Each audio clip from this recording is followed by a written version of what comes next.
Bismillahirrahmanirrahim. Assalamualaikum warahmatullahi wabarakatuh. Alhamdulillahirabbil alamin wassalatu wassalamu ala asrafil anbiya'i wal mursalin wa ala alihi wa sahbihi ajmain. Asyhadu an la ilaha illallah wahdahu la syarikalah wa asyhadu anna Muhammadan abduhu wa rasuluh la nabiyya ba'dah.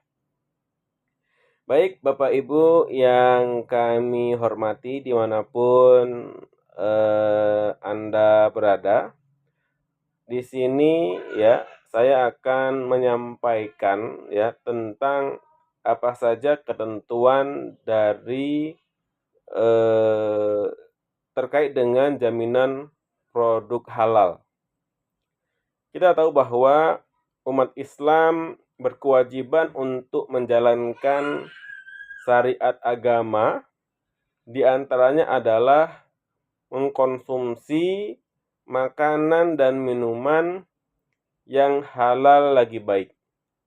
Dalam firman Allah Subhanahu wa taala, Allah menyampaikan, "Ya ayuhan nasu kulu mimma fil ardi halalan thayyiba."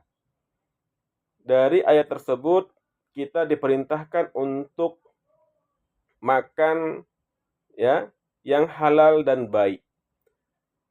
Tentu ini juga menjadi programnya pemerintah.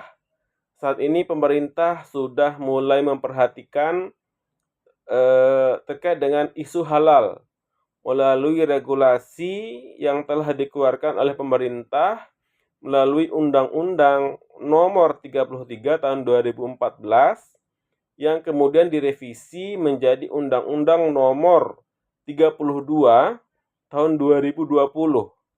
Yang hal ini merupakan sebuah terobosan demi melindungi konsumen muslim terutama yang ada di Indonesia, karena kita dalam ruang lingkup Indonesia. Selanjutnya, sertifikasi halal baik itu produk makanan, minuman, obat-obatan, kosmetika yang gencar dilakukan oleh pemerintah melalui kerjasama Badan Penyelenggara Jaminan Produk Halal atau yang disingkat dengan BPJPH dengan Majelis Ulama Indonesia MUI adalah suatu bukti nyata dari penerapan undang-undang yang kita sebutkan tadi. Dalam sertifikasi halal tersebut, maka di sini ada tujuan dari syariah atau yang kita sebut dengan maqasidus syariah, yang utamanya adalah hifzuddin, melindungi agama, hifzun nafs, melindungi jiwa, hifzul aqal, melindungi pikiran, ya akal, hifzul mal, memelihara harta, dan hifzun nas atau hifzun nasl, yaitu menjaga atau melindungi keturunan. Dalam hal ini ada kaidah maqasidus syariah bahwa seluruh ketentuan syariat Islam memiliki tujuan, maksud, maqasid. 3 hierarki dari maksud syariah tersebut adalah yang disebut dengan daruriyah, hajiyah, dan tahsiniyah. Atau dalam bahasa ekonominya adalah primer, sekunder, dan tersier. Dalam hal ini tentu ada konsep maslahat maupun mafsadatnya. Kemudian kita juga mengenal adanya hukum syariah yang kita sebut dengan adanya hukum wajib, sunnah, haram, makruh, mubah, ataupun halal. Yang saya pikir dari masing-masing ini kita sudah bisa memahami ya, apa itu wajib, sunnah, makruh, halal maupun mubah. Selanjutnya, dalam hal ini kita dianjurkan untuk makan dan minum ya seperti dalam ayat Al-Qur'an tadi, ya ayuhan nas kulu mimma fil ardi halalan thayyibah. Dalam hal ini ada sebab keharaman makanan. Ya. Pertama adalah karena najis, ya, najis, baik itu najis berat ya, ataupun najis ringan ataupun najis menengah. Kemudian keharaman suatu makanan itu bisa disebutkan karena adalah kadarnya, ya. Kadarnya, kemudian karena kotor ya, ataupun karena menjijikkan ya, seperti kecoa, belatung, dan seterusnya. Kemudian keharaman makanan tersebut karena membahayakan atau yang disebut dengan doror, seperti racun ya, formalin, borak. Kemudian al-iskar, yaitu merusak fungsi akal, seperti khamar, kemudian narkoba. Kemudian binatang buas seperti serigala, elang ya, dan binatang buas lainnya. Dan karena binatang amfibi ya, yang hidup di dua alam seperti katak ataupun buaya dan yang lainnya. Selanjutnya,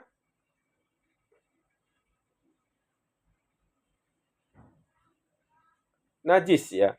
Kita tahu bahwa najis itu terdiri dari najis ringan, najis sedang maupun najis berat.